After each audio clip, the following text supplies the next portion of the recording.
Dear readers, I'm delighted to share my thoughts on The Psychology of Money by Morgan Housel, which was published in 2020. My name is Adaptability and I'm here to serve you by giving you the best non-fiction book reviews and recommendations so that you don't get lost wondering which insightful book to read next. Those who follow my channel already know that I'm running a 4-week personal finance series in which we will learn from 4 of the greatest books on money and personal financial management. So this is the second book I'm reviewing in the 4-part series, and I've gained a lot of different insights thus far. In this book, Housel takes us on a fascinating tour into the complicated connection between human psychology and finance, which we oftentimes do not stop to think of or are even aware of. Stay with me until the very end of this video as I discuss the concepts in this book, its priceless teachings, and the significant influence it can have on our financial well-being. First, to give you a summary of the book, The Psychology of Money is not your typical financial guide. Housel examines the psychological factors that influence how we make financial decisions rather than just concentrating on the numbers and strategies. Housel says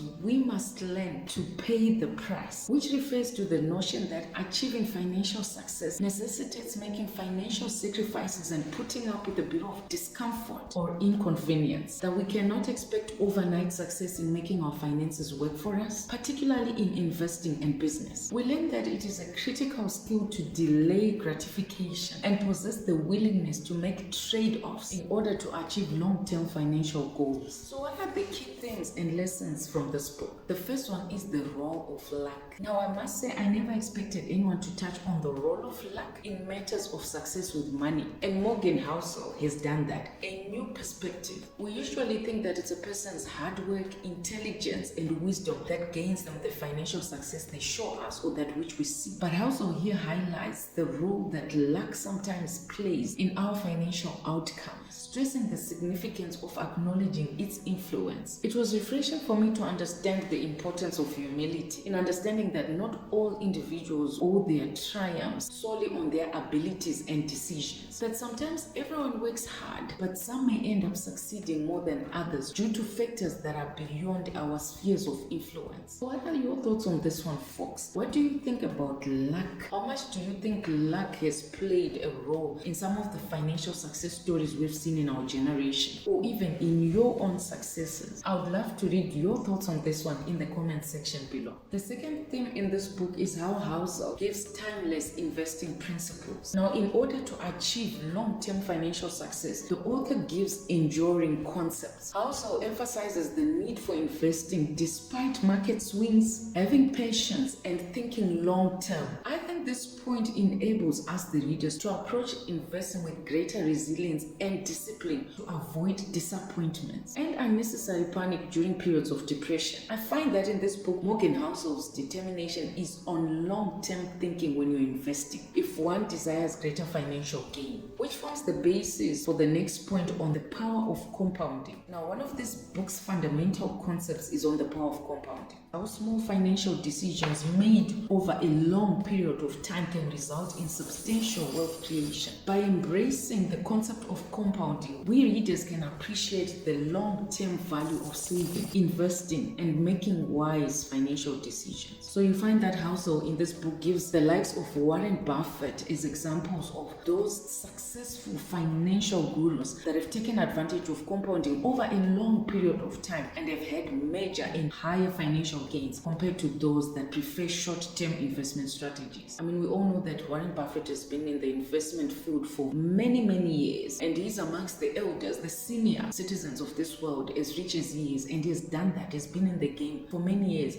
I've heard that he's been investing in stocks since he was 10 years old. So no one can ever beat him in terms of the leverage he's got on the number of years he's been gaining from compound. He could only but become one of the richest individuals in the world. Now, the next point is very critical, and it's on emotional intelligence and money. As I read this book, I got the impression that Housel has read so many books on finance. He has followed the history of finance as well as observed human behavior with respect to money matters. He does throw in some humor too, as he expertly analyzes the emotional aspects of money management. Housel explores the psychological biases that often hinder our financial decision making, such as overconfidence and the fear of missing out, FOMO. I'm sure sure all of us at some point have suffered from FOMO, especially in the last crypto bubble. Now, my dear readers, we need to recognize and manage such emotions when we identify them so that we can make more rational financial decisions. Otherwise, without that, we keep on going in circles. The next one touches on the importance of adaptability. Now, being flexible is imperative based on this book. It seems it does not pay to stick to your guns no matter what in money matters. We have to be agile even in our finances because it seems that financial success often stems from the ability to adapt to changes, being open to new opportunities, and adjusting our investment strategies when necessary. I mean, as I've already said, there is no point sticking to what you have already established that it does not work, or that the environment is changing. What was valid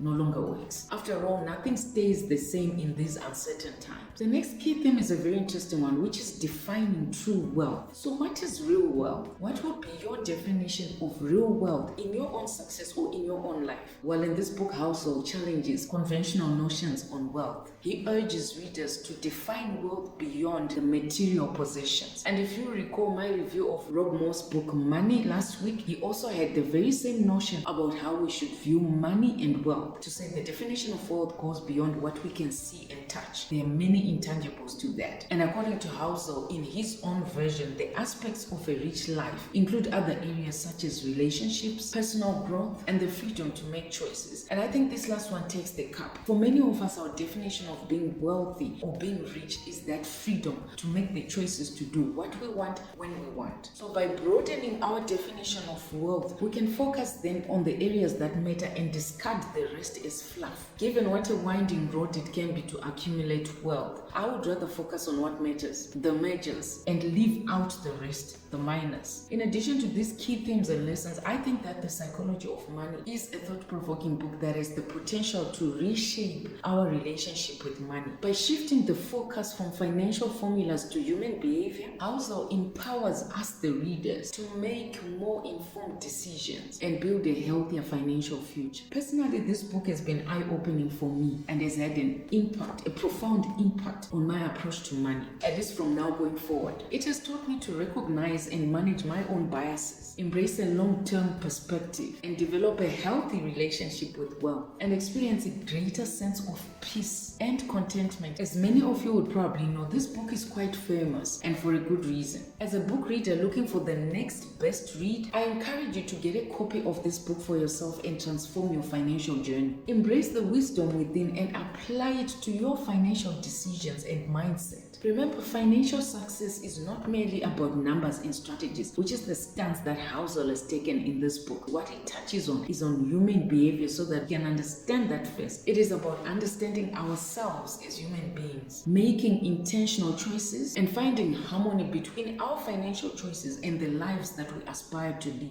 Thank you for joining me in this exploration of the psychology of money, this great masterwork. If you have read this book, let me know your thoughts on it in the comment section below. How did you find it? What were your own key lessons and themes that you got from it? If you have enjoyed my book review and recommendation, I also remind you to like, share, and subscribe to my channel, especially also to click that notification bell so that you stay updated on all the new video uploads. Else, catch me in my other videos where I give you valuable book reviews and recommendations.